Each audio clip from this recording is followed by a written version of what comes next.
I'd like to welcome and thank everybody who's choosing to tune in to these series of interviews that we've got with our candidate hopefuls that are running for Fisher County offices. Shortly after last week's Q&A and candidate forum, we extended the opportunity, made invitations to the candidates to join us for a sit-down interview so we could go a little bit deeper into their questions revolving their office and their candidacy. So joining us here in the DMC living room is candidate for District Clerk, Joy Dennis. Joy, thank you for coming and sitting down and answering questions for us. Thank you for giving us the opportunity to expand on what we didn't get to cover in the Q&A in Roby. I appreciate it. It was just a few short questions. Y'all really didn't have a lot of time. You were limited. We'd be less limited and less formal today. But I kind of suck at small talk. So let's just jump right into the yes, question. Sir. Let's do it. So for you've been on the campaign trail. What have you learned from talking with Fisher County voters that you didn't expect? And have those conversations changed the way you think about the district clerk's office and what residents expect from it? Well, as I've gone around, I really haven't had a whole lot of questions about any of that from any of the residents. They were very receptive in me going and talking to them. I did have one that asked me questions about what the district clerk's office does. And she goes, well, I just like to ask questions about it. And so that's really about the only question that I had on any of it. Okay, so you've spent nearly a decade working in the county judge's office. Mm-hmm. And if elected to the district clerk, you'd be moving from a supporting role into running your own office with its own legal responsibilities. What do you think what will be the biggest transition for you on your first few days? And how will you handle situations where the clerk's duties and deadlines require you to say no, even to people that you may have worked alongside for years? Well, saying no isn't really difficult to me if I need to say no and to follow the laws and statutes that need to be followed. I don't have that much of a problem with doing that. There's people that have come into our office now that have come in and asked questions about something or said that they're going to do something. And I go, but you can't do that. I'm okay with doing that. As far as transitioning, it's just going to be trying to learn as much as I possibly can about the district clerk role and figuring out exactly what goes on in there, what needs to be done, and just trying to learn that side of things. I'm already familiar with the court system and everything, so that part of it's not going to be too terribly bad, but there are big differences between the county court and the district court, and I'm very well aware of that. And if elected, I look forward to getting in there and learning all of that because I enjoy the judicial side of things. I think it's very interesting, and some people may think I'm strange for saying this, but I think it's fun. I like it. I agree. I love research. I love learning new things, which segues nicely right into the next question. The district clerk's job is very statute-driven. There's filings, jury processes, deadlines, and maintaining a lot of sensitive records. Since you haven't worked directly inside the clerk's office, what will you do in the first 90 days, say, to ensure that you're fully trained to meet those legal requirements? If I am in there and I still have the good part-time help that is in there now, she will be able to walk me through some of the things until I can go to school in February, because I believe that the district clerk and county clerk school is in February. And I have every intention on going in there, going to all the classes and learning everything that I can possibly learn and take lots of notes. And I know with TAC, the Texas Association of Counties, they have what they call a listserv, and I use it now in my job duties. We have one for the judge's admin, court assistant, that type of thing. We have one for us, and I know that they've got one for the district clerk side. And any questions, put them on there, because there are many, many smart people that are on that list and that can help. And most of them are just a phone call away if I need it. You talked a little bit about the having an assistant there in the office. Fisher County budgets are very limited on staffing, which means that the district clerk has to be hands-on, not just a manager. What parts of the job do you expect to personally handle, and what will you do to make sure that service doesn't stall when the office is busy or if somebody gets sick and is out?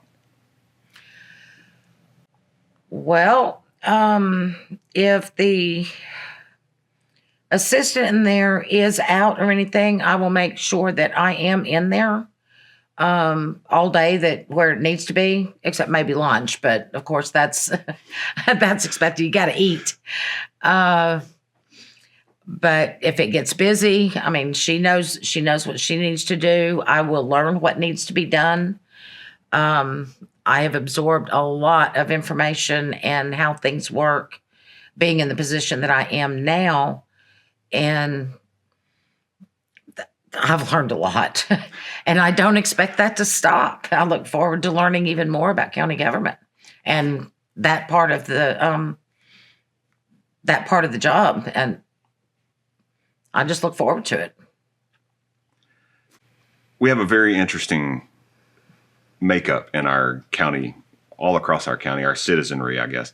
How will you balance the modernizing of records and e-filing with the reality that many of those residents still rely on in-person services and paper records, especially the people without reliable internet services and people who are simply not comfortable with online systems?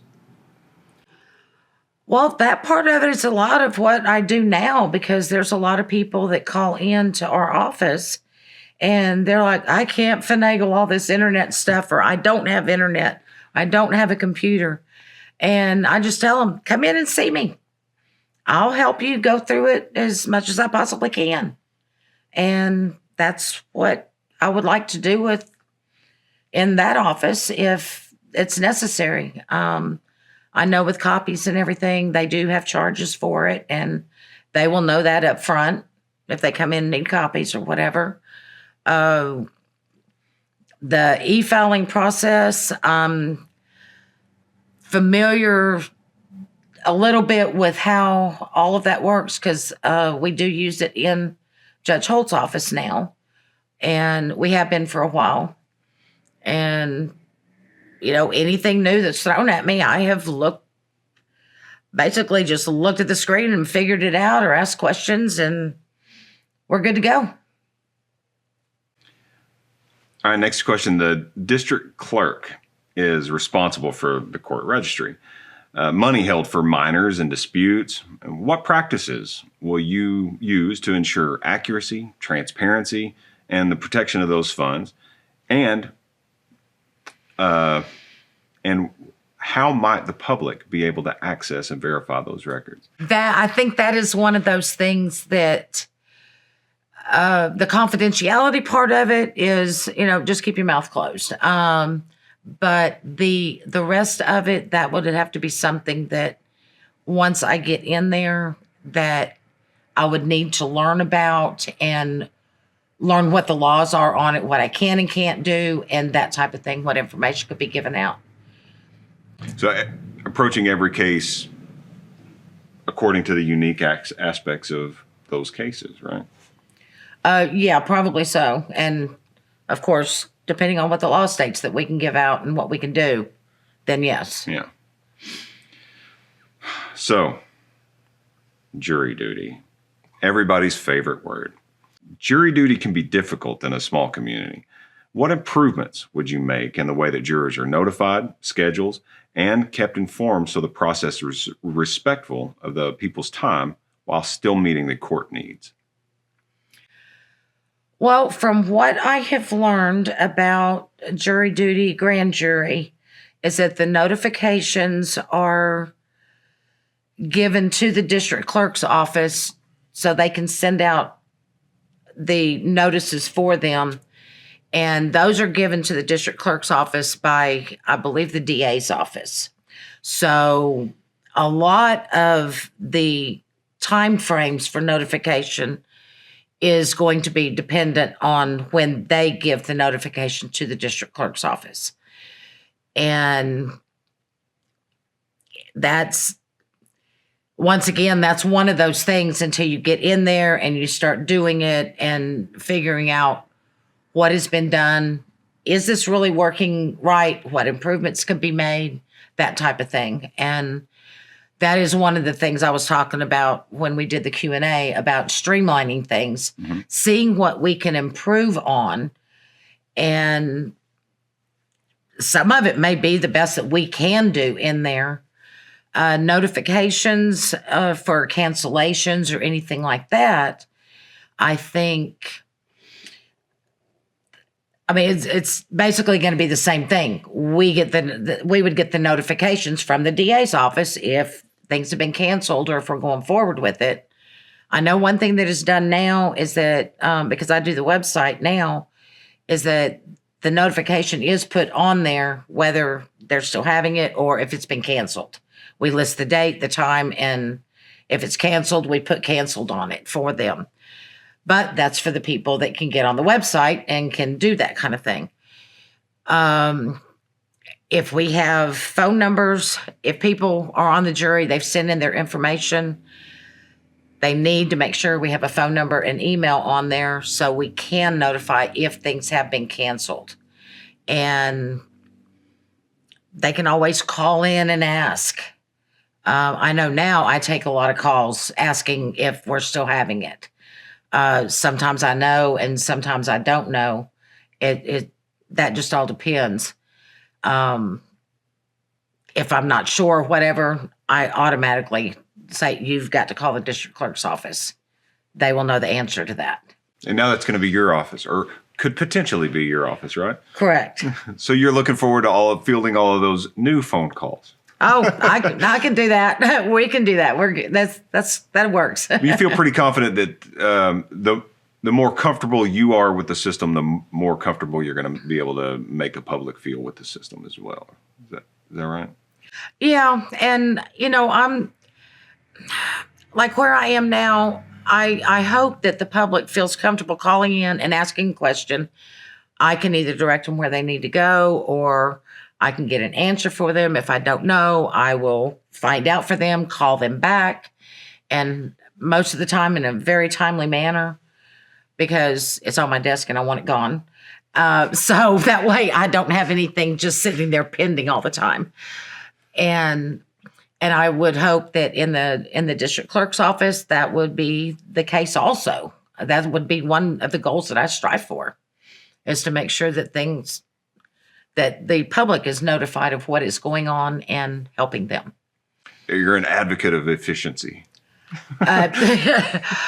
Pretty much, yes. Pretty much, yes.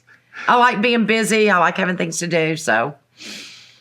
Okay, so beyond simply staying in county government, what is it about the district clerk's responsibilities, serving the court and serving the public and protecting the court's legal history, that makes you want this office? And why is Joy Dennis the right person for it? Well, with the experience that I have had working in county court, like I said earlier, I enjoy the process of the court. And I know district court is different, but I'm very interested in all of that. And when you have an interest in it, you tend to do a better job at it. If it's something that, I just love that part of it. And I think I could do a good job of it. Like I said at the Q&A, I've got years of admin experience and being able to filter through what works and doesn't work in that aspect of things.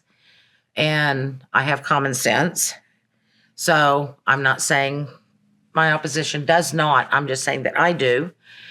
And can figure out things and weed through stuff and come up with solutions and be able to look down the road and be proactive with things.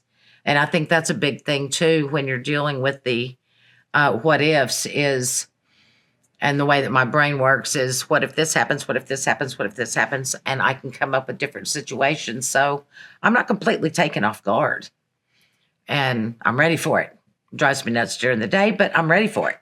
And I can go through and take care of it and get things done without too many fumbles. Outstanding. Final question as we wrap up. What's the one thing that you want Fisher County voters to understand about you and how you plan to serve in this office if elected? I think personality-wise, well, with some people I may be a little off-putting. I'm very direct. I am direct. I will tell you how I feel about something. But I also have compassion and empathy for people.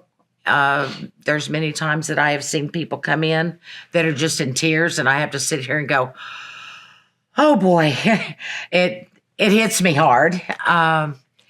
And I do have empathy for other people and what they're going through and everything, and can be sympathetic to them and their problems. And, try to walk through things with them and help them. And I just think with all the experience that I have had with all the different things I have done, that I'm ready to do something a little bit different and do something that I can better myself with, learn more, and also make the district clerk's office the best that it can be, is what I would like to do. Those are all the questions that I have. Joy, thank you so much. Really, thank you so much for coming and being a part of this, having the courage to come in and sit down and interview. I know that it's outside of your typical comfort zone, so this is all very new and fresh territory for you. Very much so. So, I appreciate you sitting down and allowing me to ask questions, so that not only myself as a citizen and voter as well, but all the rest of the voters who are also watching. So, thank you for taking the time for all of us. Thank you. I really appreciate y'all being able to do this for us. And I hope most of the candidates do take advantage of this, and in a much more relaxing atmosphere. No spotlights, no crowds. Yes. Public speaking is not really my forte, but I think you've done well. But thank you very much. Absolutely. I appreciate it. Thank you.